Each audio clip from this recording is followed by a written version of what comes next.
باز هم سلام و احترامات دوستای عزیز، با امید صحتمندی شما یک بار دیگر در خدمت شما هستم با یک ویدیوی جدید. دویچ انداری. درس گذشته ما درس لکسیون 1 درس اول بود که داس الفابت، الفبای زبان آلمانی، حروف املاوت یا املاوت دار.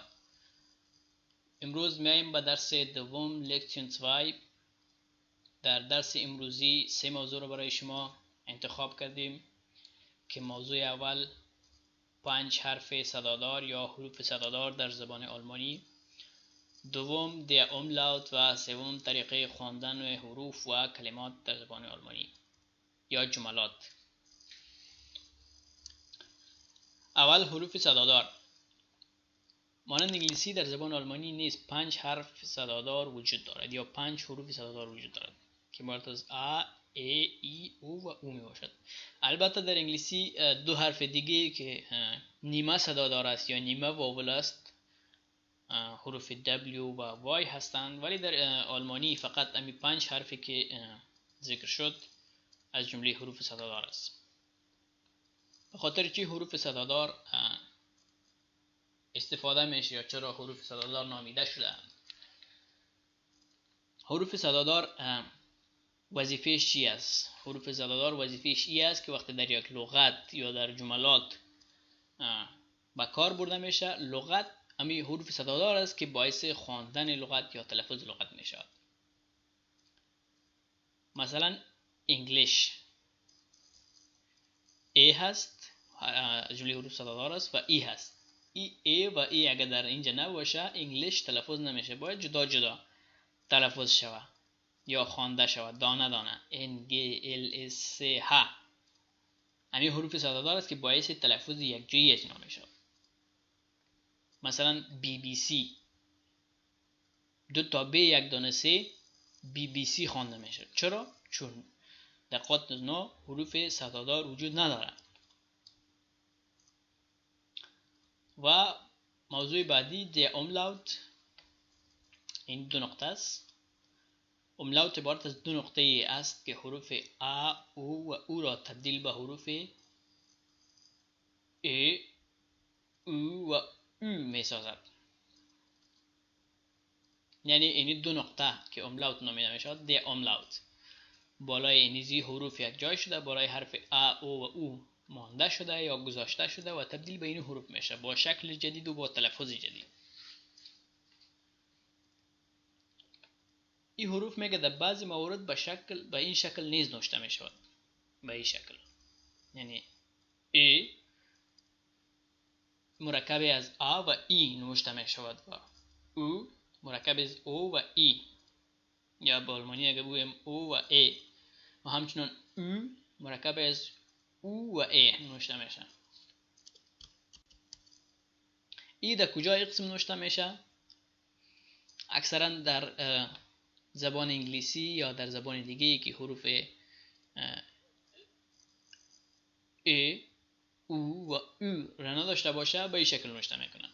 و یا مثلا ما اگر در خود آلمان هم ببینیم، در خود جرمنی ببینیم، کیبورد هایی که کیبورد های دویچ نیستن و این حروف ندارن و اگر بخواین یک لغتی یا یک کلمه ای که از این حروف دو استفاده شده باشه، یا مثلا لغت هایی که ریشه دویچ داره آلمانی داره از این حروف استفاده شده باشه، باز در کیبوردی که این حروف نمی باشه از این چیزا استفاده میکنن، از مرکبی که از حروف دیگه ساخته شده از اینا، خاطر اینا استفاده میکنن. موضوع بعدی طریقه خواندن حروف و کلمات است. البته خواندن حروف، خواندن لغات و جملات در زبان آلمانی ساده تر است نظر به انگلیسی، چون هر قسمی که نوشته میشه یک جمله در آلمانی به همون قسم تلفظ میشه یا خوانده میشه. یعنی مانند انگلیسی نیست. انگلیسی خیلی مشکل تر است تلفظش، خواندن جملاتش. میبینی یک جمله یک رقم نوشته شده و دیگه قسم میخوانه، ولی آلمانی خیلی کم اگه قسم باشه.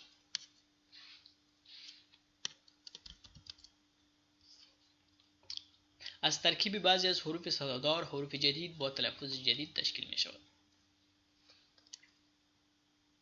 یعنی حروف صدادار پنج حرف صداداری که بود، از ترکیب از اونا ترکیب 2 تایشان، 3 تایشان یا 4 تایشان تلفظ جدید، صدای جدید تشکیل می شود. مانند آ و او با هم یک جای شده او تلفظ می شود. او مثالایش هم نوشته کردیم که فغاو یعنی زن، پاول نام است. او تکرار کنید، فغاو، پاول، فغاو، پاول. مثال بعدی از حرف ای و حرف او با هم یک جای شده اوی تلفظ میشه. اوی، اوی، اوی، اوی غوپا، اوی غوپا، نوی، نوی، نو یا جدید. اوی غوپا هم اروپا. حرف ای و حرف ای با هم یک جای شده آی، آی، این، ماین، آی تخم مانا میتد، تخم مرغ. این یک، ماین از من. و حرف بعدیش یا مرکب بعدی هم به شکل به می قسم تلفظ میشه، به قسم ای. حرف آس، حرف ای است کمی کوتاه‌تر. ای، مای.